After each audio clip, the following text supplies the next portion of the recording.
안녕하세요. 치동용 이치중 원장입니다. 오늘 제가 보여드리려고 하는 거는 인비절라인이라고 하는 이 투명 교정 장치 한 장르고, 이 투명 교정이 몇 년 전에는 정말 사회적으로 이슈도 되고 또 잘못된 치과 의사들의 치료 과정 때문에 이슈가 됐던 경우가 있었고요. 가장 어렵다고 하는 발치 교정, 치아를 빼가면서 입을 넣어야 되거나 아주 삐뚤삐뚤한 경우에 이를 빼고 그리고 그 치아의 교정을 치료 진행할 때 과연 인비절라인이라는 장치, 투명한 교정 장치로 그게 가능하냐, 그래서 오늘은 그 실제 사례를 보여드리면서 설명을 해볼까 합니다. 돌출입의 경우에는 입의 주변에 근육들이 정말 많이 있는데요. 이 근육들이 치아를 가리려고 꽉 움켜져가지고 아래쪽에 이 턱이 근육이 돼서 이 매끄러운 B자 곡선이 나오는 게 아니라 통통하게 돼 있는 경우에 해당하는 환자죠. 옆에서 봤을 때도 이렇게 긴장된 입 주변의 근육이 보이고, 이 했을 때는 약간 돌출되어 있는 치아들이 뻗어져 있는 느낌을 받는 이런 환자고요. 이거는 세팔로 엑스레이라고 하는 이 치아들과 치아를 감싸고 있는 치조골의 위치를 3차원적으로 분석하고 있는 사진이고요. 최근에 또 새로운 룸이라는 장비가 나와가지고 스캔하고 있는 영상을 보고 계시고요. 이런 스캐너로 입안의 사진을 본을 뜨는 게 아니라 스캔을 해가지고 위치를 3차원으로 구현하고 이 파일을 미국에 보내고, 이 자료를 가지고 인비절라인 장치가 제작되는 신기한 장비죠. 이렇게 치아들이 빠지고 그 빠진 자리들을 앞에 치아와 그리고 어금니들이 아주 미세하게 순서대로 그리고 순차적으로 이동을 하면서 빠진 자리가 메꿔지고 그리고 나왔던 입은 들어가는 이런 과정으로 보시는 거고, 이렇게 잘 된다면 매끄럽고 자연스러운 얼굴로 변화되겠죠. 내원 때마다 치료 계획대로 잘 되고 있는지를 보게 되고요. 불과 4개월 만에 굉장히 많은 부분이 이렇게 쪼그라들면서 이 빠졌던 자리가 많이 줄어들었고, 4달 만에 더 많이 줄게 되면서 이제는 비어있는 치아의 한 개의 자리가 마치 한 4분의 1 미만으로 줄어들면서 치료 후반부에 갔을 때는 우리가 계획한 대로 입이 많이 들어가면서 앞니의 각도가 그대로 유지되고, 드디어 앞니에 빠져있던 공간들이 줄어들면 이렇게 치료 마무리가 됩니다.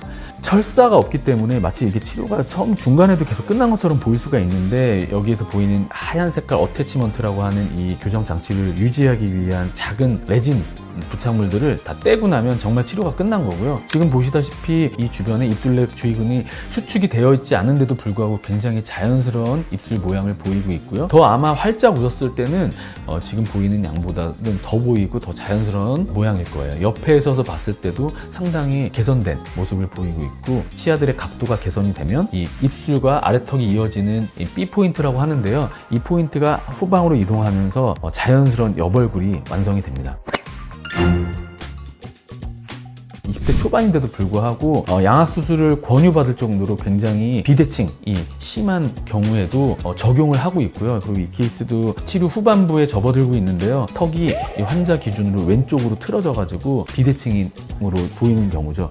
상당히 아래턱이 왼쪽으로 움직여서 위의 중심선은 오른쪽에 가 있고 아래 중심선은 왼쪽에 가 있었는데, 거기에 우리가 눈으로 쉽게 판단할 수 있는 덧니, 보이지 않는 입천장 쪽에 앞니가 숨어 있는 정도로 심한 총생이라고 하는 상태에 처해 있죠. 치료 과정도 아까 보여드렸던 발치 교정이라고 하는 이 치아를 빼서 빈 공간을 확보하고 그 자리로 치아들을 이동시켜 가지고 가지런하게 하면서 한쪽은 원하는 방향 왼쪽으로 보내고 아래쪽은 오른쪽으로 보내면서 위아래의 정중선이라고 하는 중간선을 맞추고 그리고 위아래의 밸런스를 맞추게 되면 비대칭도 많이 해결될 수 있다, 이렇게 치료 계획을 세우고 진행하고 있는 모습입니다. 치료가 조금만 진행돼도 이 빠져있는 자리에 금세 치아가 이동하면서 지금 보시다시피 삐뚤삐뚤한 느낌이 좀 덜해 보이고요. 인비절라인 장치를 끼고 있을 때는 이런 빈 공간이 상대적으로 좀 카모플라지가 되면서 덜 눈에 띄는 효과가 있거든요. 1년 정도 지났을 때 입술을 다물고 있을 때 비대칭 느낌이 훨씬 더 개선됐고, 아래치아 위에치아를 봤을 때 가운데 선도 많이 개선이 된 모습을 볼 수가 있고요.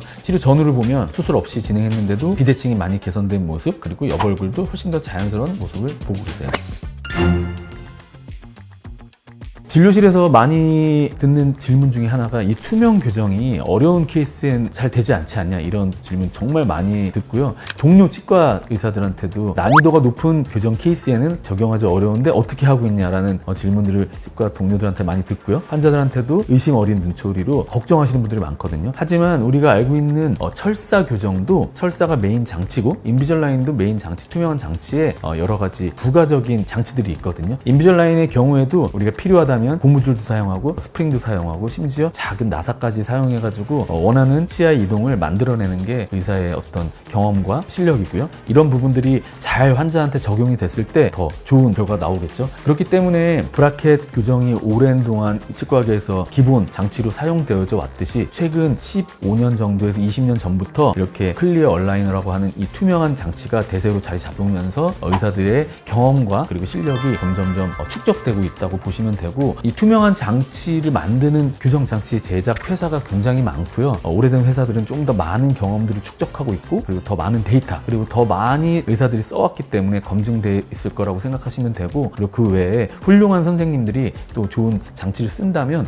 그것도 한 방법이 될 수 있을 거예요. 아시아 패스픽이라고 해서 AP 섹션인 호주를 포함한 이 아시아 큰 대륙에서 2년에 한 번씩 싱가포르에서 큰 학회가 열리기도 해서 저는 2년에 한 번씩 꼭 지금 벌써 10여 년 넘게 방문해서 여러 의사들과 교류하고 있는데, 갈 때마다 이런 상패도 주고, 그리고 인비졸라인 케이스가 늘어날 때마다 세레모니도 하기도 하고요. 의사들끼리 추억들이 있습니다. 몇 년 전에 이 회사가 아시아 중에 중국이 굉장히 많은 인비졸라인 장치를 제작하고 있기 때문에 청두라는 도시에 견학을 가서 그 팩토리를 보고, 그리고 거기 있는 의사들과 교류했던 적이 있는데요. 거기 가서 정말 많은 테크니션들이 장치를 제작할 의사들의 요구에 맞게 움직임을 막 설계하고 있는 모습을 제가 깜짝 놀랐는데, 미국보다 아시아가 더 요즘에 성장세가 크면서 이런 데이터들이 많은 케이스들이 축적되면서 의사들로 하여금 더 좋은 임상을 할 수 있게 도와주고 있는 것 같아서 제가 했던 사례들을 보여드렸습니다. 다음에 더 좋은 재료 그리고 더 좋은 결과를 영상을 통해서 보여드렸으면 좋겠습니다. 다음에 또 좋은 영상으로 찾아뵙겠습니다. 감사합니다.